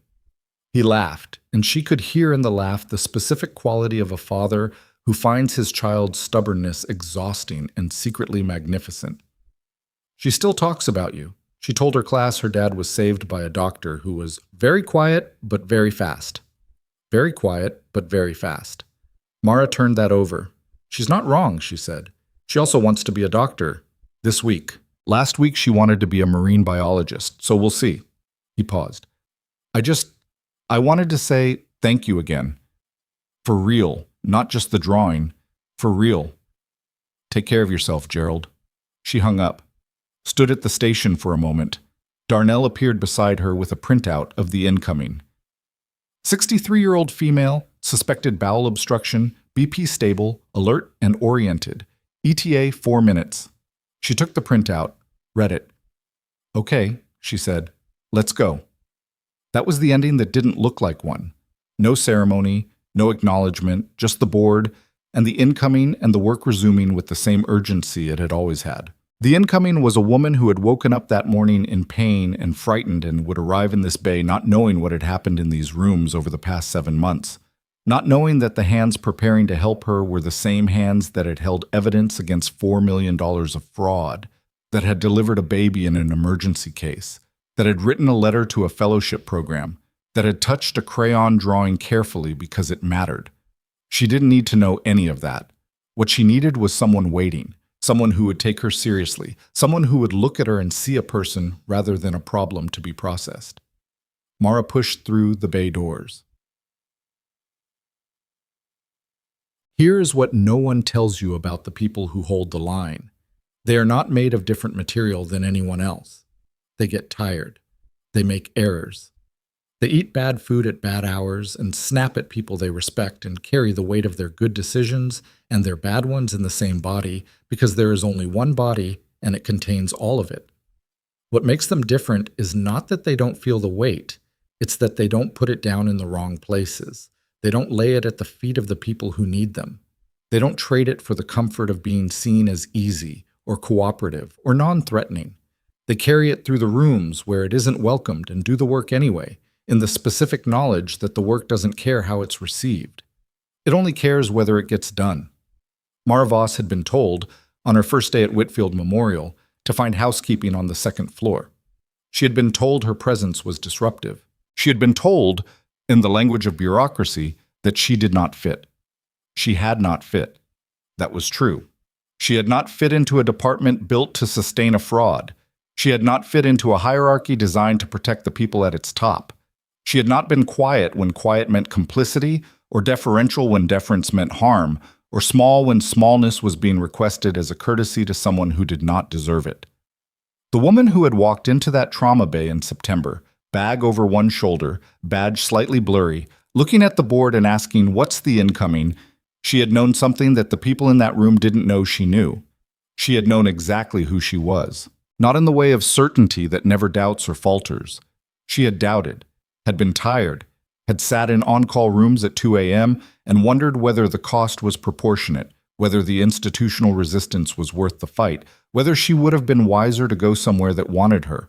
She had known in the other way, the durable way, the way that holds not because nothing questions it, but because it's been questioned and held anyway, through the hard cases and the wrong-stop buses and the protein bars that taste like cardboard, and the people who look at your resume and decide to be afraid. That kind of knowing doesn't announce itself. It doesn't need to.